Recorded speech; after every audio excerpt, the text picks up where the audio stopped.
My name is Bill Masci. I'm a senior network administrator for Iridium Satellite.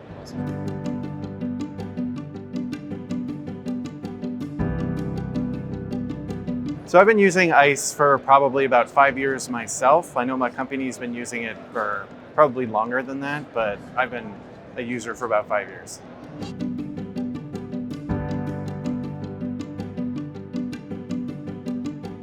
Our main use case right now is attack expert device administration and authentication, and as well as using it for user authentication on the network. So wireless authentication, 802.1x, and wired authentication too for radius.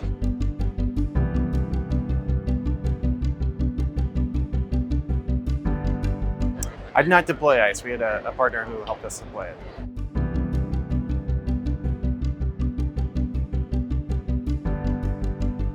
Probably right now we're around the 600 to 700 mark.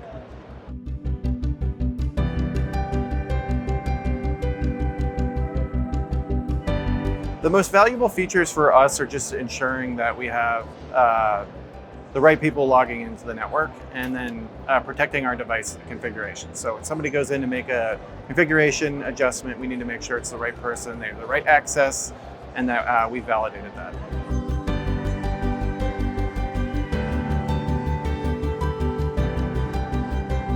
Well, again, just making sure that you have secured your network, making sure that if somebody comes into the office who shouldn't be there and they plug a computer in or try to hit our Wi-Fi, that we know that based on the criteria we've set up, that we've made sure that this person has access. They've passed all the tests we've set up to make sure that they're not a bad actor, somebody who shouldn't be on the network.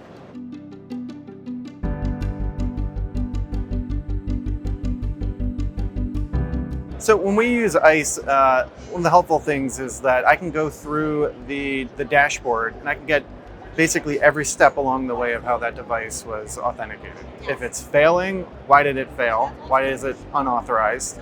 If there's an error, what is the error and how can I go through and fix that error? If it's something that, if they should be passing, why are they failing?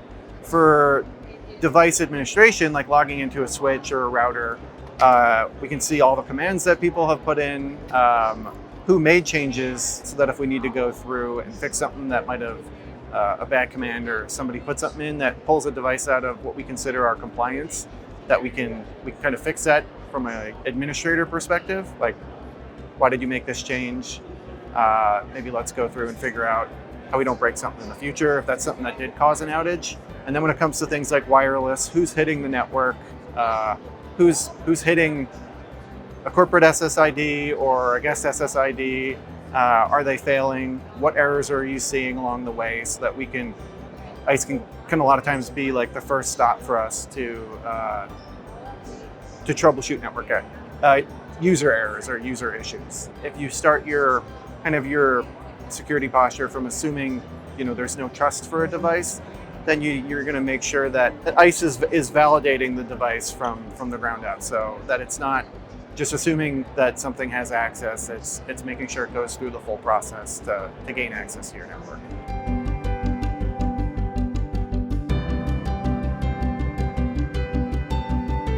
When it's implemented correctly, yes. So there's still certain functions of ISE that you have to be diligent in making sure that if a user is plugging into a network port, that port's set up to use ISE for authentication. So it's kind of a two-way street. It's a great tool, but you have to set it up correctly. You have to make sure that it's doing what you've intended it to do. So when you do that, it's great for that, and we don't have any issues with that, and it's definitely an integral part of our network.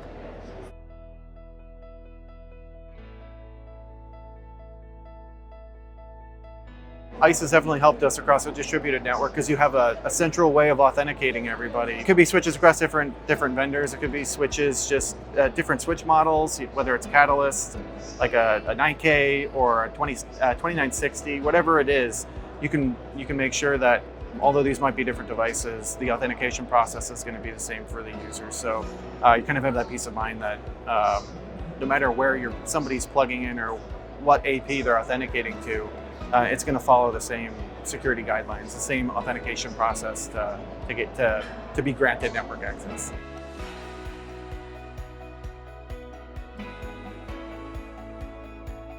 A lot of people tell you the hardware requirements for ISE are pretty substantial. So if you're running a virtual environment, you're going to be dedicating quite a bit of resources to an ISE VM. I think that could be worked on. The upgrade process is not very simple. It's pretty time consuming. If you follow it step by step, you're probably gonna have a good time, but there's still a lot of things that could be a lot more user friendly from an administrator's perspective. So I think easing a lot of the issues that people have, instead of just saying best practice is maybe to migrate to new nodes that you've set up, is make that upgrade process easier.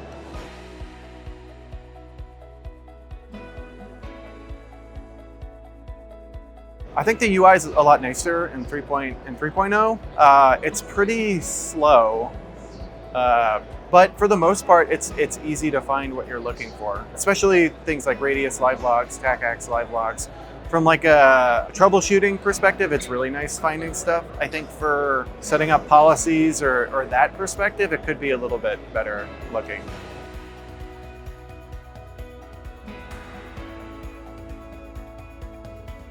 I've used ClearPass in the Aruba ClearPass in the past. I would say they're pretty comparable. If I'm going to be honest, I think ClearPass has a better user interface, and some of the things are laid out a little bit better. But I think when ISE is up and running, it's more reliable. It's more stable. You just have to get it to that point, and then it's a really nice product that I like using.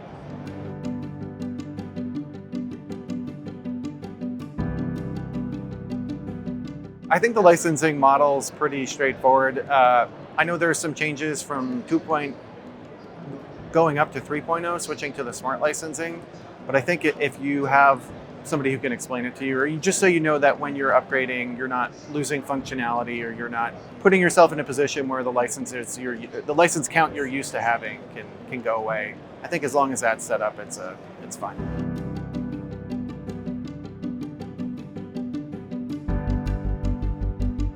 For return on investment, I don't know what the investment was because I'm not involved in the pricing aspect of it, but I think there's no way really for us to run a secure, reliable user access or device administration access without something like ISE. So I think the return on the investment, I think it's great. I mean, it's like I said, it's integral to our network. So I don't know what we would do without ISE.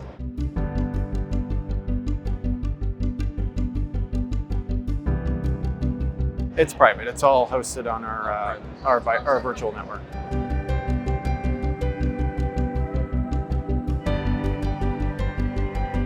We are on 2.7. I don't know the exact number, but we're running 2.7.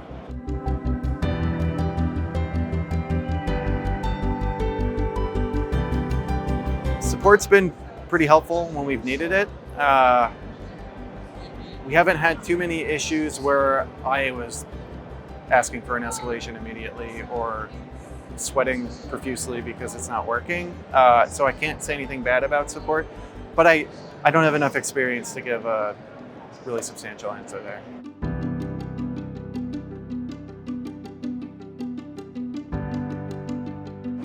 I'd say probably a 9 or a 10.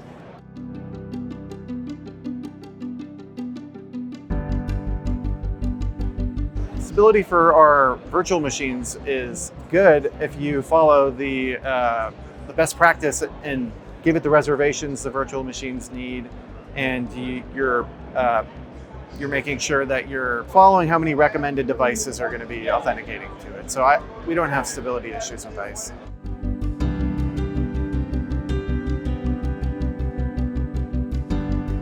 Scalability has been fine for us. We're actually in the process of possibly deploying more PSN nodes, so we'll see if that helps, but scalability hasn't been an issue. I don't think we're running into device count limitations or VM performance.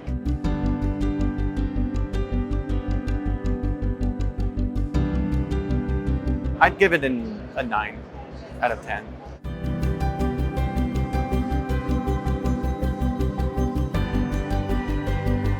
Advice I would give people is to decide what are you looking for in terms of authenticating of your authentication or your AAA. Like, are you looking for a secure way to authenticate VPN users, logging in for Wi-Fi, for wired access?